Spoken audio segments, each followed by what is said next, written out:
Sud Radio, Berkov dans tous ses états. Eh bien sûr, dans tous mes états, et je ne suis pas le seul. Alors effectivement, cette histoire d'hydroxychloroquine, quand même, elle nous paraît à tous. Ça devient une espèce de... Allez, si c'était pas aussi tragique et on n'a pas eu les vies supprimées, les séquelles, etc., franchement, on aura envie de ricaner, mais on n'a aucune envie de rire, c'est vrai. Nous avons avec nous Thierry Lardenois, président de la Caisse de retraite des médecins libéraux. Bonjour, docteur Lardenois. Bonjour.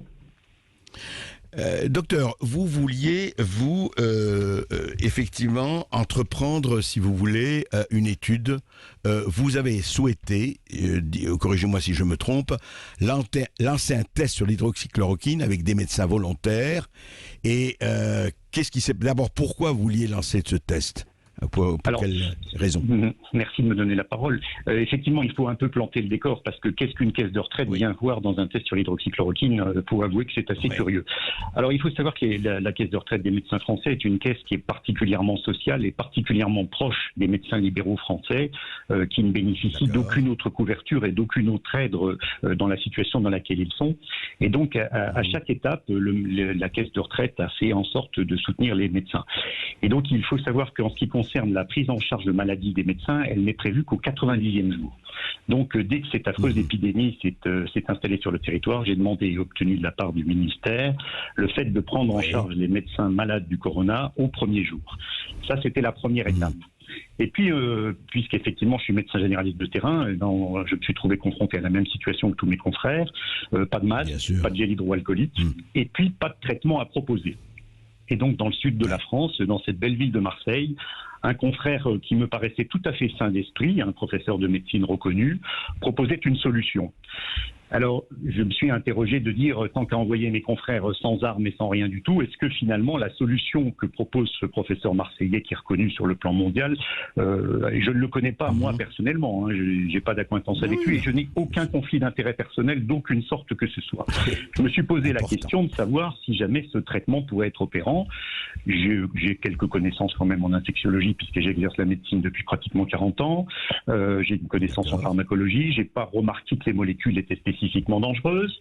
Et j'ai eu autour de moi pas mal de gens qui m'ont dit mais de toute façon, on s'est procuré ce produit-là, on va l'essayer. Donc je me suis dit, tant qu'à faire, puisque nous disposons au sein des médecins français d'une population qui est capable d'analyser avec lucidité et professionnalisme l'utilisation de ces molécules. C'est vraiment la population idéale sur laquelle on pourrait tester ce traitement sans faire prendre de risques à qui que ce soit. Et donc, c'est la raison pour laquelle j'ai écrit à titre personnel au ministère à 4 reprises pour leur demander cette autorisation. Alors on va me dire bien sûr, pourquoi avez-vous écrit au ministère et pas directement à l'Agence nationale de sécurité du médicament ? Pour une raison très simple, encore une fois, nous sommes une caisse de retraite et donc toutes les décisions qui sont prises sont autorisées par le ministère. Tout à fait. Voilà. Donc il me fallait évidemment cette autorisation ministérielle préalable.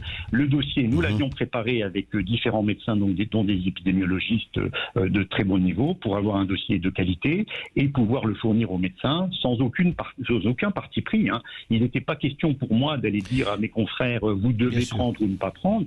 Il était question de faire une étude prospective observationnelle en sachant très bien que si on mettait à disposition de l'hydroxychloroquine à des confrères en quantité suffisante, elle serait largement utilisée puisque de toute façon elle a manifestement été largement utilisée.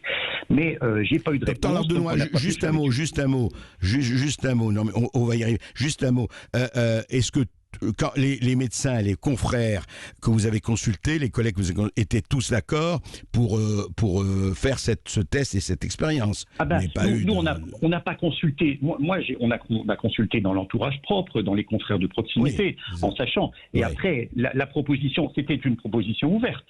On estime qu'on s'adresse à des gens intelligents, qui ont une formation professionnelle de haut niveau, de haut niveau, qui sont tout à fait... Alors, le grand intérêt de proposer cette étude, c'est qu'on savait très bien qu'on aurait aussi bien des médecins très en pointe qui diraient « moi j'essaye et moi je vais prendre », et qui de toute façon l'ont très certainement fait. Et de l'autre côté, des médecins qui seraient tenants de l'autre bord et qui nous diraient « oh mais non, c'est potentiellement dangereux, je ne veux pas ». C'était parfait pour nous. C'était parfait puisque nous avions le groupe témoin.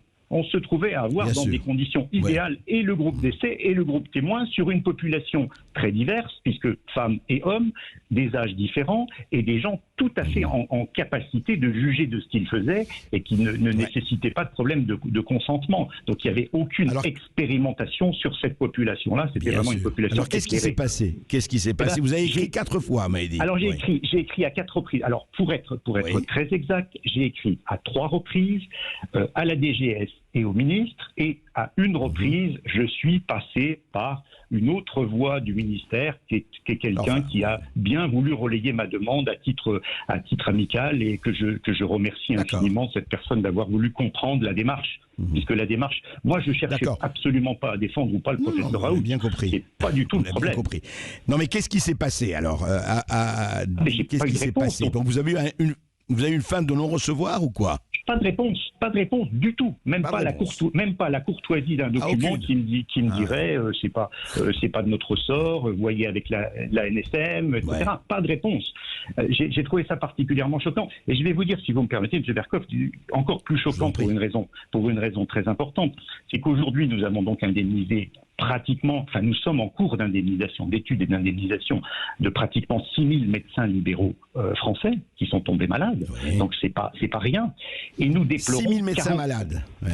Alors attention, il y a 6000 indemnisés. Dans les indemnisés, nous avons pris le parti, parce qu'encore une fois, on est une caisse de protection, d'indemniser également des sujets à risque. On n'a pas voulu laisser nos consoeurs qui étaient enceintes, nos confrères atteints de cancer, etc., sans rien. Donc on a voulu aussi élargir cette indemnité. Mais sur les 6000 qu'on va indemniser, ou probablement pratiquement 6000, une bonne moitié ont fait un corona. Une bonne moitié ont certainement été malades, de toute évidence. Alors, vous disiez encore plus choquant. Un tout petit mot pour finir sur ce sujet-là. Nous déplorons malheureusement 44 morts. 44 médecins sont morts du corona. Et moi, je veux les saluer parce que on en a très peu parlé, mais ces confrères ont sacrifié leur vie pour la sauvegarde de leur patientèle. Et ils y sont allés sans masque, sans gel et sans traitement. Donc c'est quand même une profession. 44 morts, c'est énorme. Alors 20 médecins retraités, mais qui potentiellement travaillaient dans la réserve sanitaire, et 24 médecins en activité, 12 généralistes et 12 spécialistes qui sont décédés dans ce combat contre le corona. J'aurais pu leur mettre à disposition de l'hydroxychloroquine en plus. Peut-être, si cette étude avait pu être menée, aurions-nous évité quelques morts de plus. Peut-être. Alors, qu'est-ce qui vous a encore plus choqué? Vous disiez, il y a autre chose qui vous a encore plus choqué, docteur Lardouin. Je vous dis, cette absence de possibilité de se traiter, et puis cette dichotomie qu'il y a eu absolument entre la ville et l'hôpital, où on nous expliquait restez chez vous, n'allez surtout pas voir votre médecin traitant, ne vous soignez surtout pas. Les médecins de l'Est de la France, moi je suis dans l'Est de la France, on a continué à consulter en présentiel auprès de nos patients, et croyez-moi, on a soigné et on a traité nos patients. Et avec des résultats qui sont loin d'être négatifs. Alors, vous avez prescrit ce que vous aviez à prescrire. Eh ben, on a prescrit de l'azithromycine. À défaut de prescrire de l'hydroxychloroquine, on a prescrit de l'azithromycine. L'azithromycine a une efficacité. Alors, effectivement, c'est moins intéressant que l'association des deux. Néanmoins, ça donne des résultats. Moi, j'exerce avec mon épouse dans l'Est, à nous deux, dans nos patientèles, 0 mort, 0 cas grave, 0 hospitalisation. Alors, c'est de l'observation, c'est pas d'une conclusion. Je peux pas conclure sur 2 patientèles, ce serait malhonnête de ma part. Mais ça veut dire que nous avons vu des coronas, Moi, j'ai des scanners que je peux mettre à disposition des gens pour qu'on verra qu'il y a des coronas. On les a traités et ils ont été mieux. Donc, y avait-il une autre solution que de dire aux gens restez chez vous et attendez de ne plus respirer pour appeler le SAMU? Moi, je dis oui. Oui, pour aller à l'hôpital. Je dis oui. Il y avait une autre solution, et en particulier les médecins libéraux français. Moi, je les salue avec un profond respect parce qu'ils sont restés là devant leurs patients pour les encourager, pour les écouter, pour les soigner, et qu'ils n'ont pas baissé les bras. Monsieur Berkoff, ils n'ont pas baissé les bras. Ils ont fait ce qu'ils ont pu avec les armes qu'on leur a données. Moi, j'ai l'impression un peu des harkis qu'on a désarmés et qui sont quand même restés là. Eh ben, on est resté là face à nos patients pour les aider comme on pouvait. Vous faisiez partie des gens qui étaient sur le front et non pas derrière. Mais justement, docteur Lardouin, encore une fois, c'est pas les interprétations, mais votre opinion, je dirais, de médecin et de citoyen, parce que vous êtes un citoyen. Comment vous expliquez ce silence assourdissant, cette non-réponse de la part des autorités, pour qui, quand même, la première chose devrait être de préserver la santé des Français, de préserver au mieux, en tout cas d'utiliser tous les moyens qu'on peut, puisqu'il n'y a pas de solution miracle, pour effectivement préserver. Comment vous interprétez, disons, cette non-réponse, cette fin de non-recevoir? Moi, je n'explique pas sur le plan logique, mais on est dans la même, on est dans la logique habituelle de la gestion de ce pays, c'est-à-dire que tous les ordres viennent d'en haut. Hein. Donc on met 4 mois et demi à décider de la couleur du stylo qu'on va utiliser, et puis quand on utilise le stylo, il n'y a plus d'encre dedans ou elle est sèche. Donc c'est la bureaucratie à la française et c'est l'énarchie à la française qui étouffe ce pays, alors qu'on savait très bien que d'où partait le problème. Le problème, il partait de la base, il partait du terrain, il partait des médecins qui voyaient des gens dans leurs cabinets médicaux, et c'est de là qu'il aurait fallu se poser des questions. C'est eux qui auraient fallu interroger très rapidement, très vite, en leur disant comment vous faites, comment ça se passe. Moi, je sais que ce qui m'intéresse, c'est l'évidence-based medicine, c'est-à-dire de voir qu'est-ce qui se passe sur le terrain et comment on peut tirer des conclusions à partir de la pratique des médecins de terrain. Je vais pas demander à mon garagiste de me faire du pain, je vais demander à mon boulanger. Donc pourquoi n'a-t-on pas été demandé aux médecins de terrain? On n'est pas assez intéressant, probablement n'étant pas assez intéressant. Mais moi, je pense que le résultat était quand même là. C'est-à-dire que je pense une bonne partie des gens qui ont été sauvés dans ce pays l'ont été grâce à leur médecin de terrain qui a su réagir et qui a fait ce qu'il a pu avec ce qu'il avait. Ce qui est dommage, c'est qu'on n'ait pas eu le cran d'aller faire cette petite étude rapide pour se dire est-ce qu'il y a un moyen de faire un poil de plus.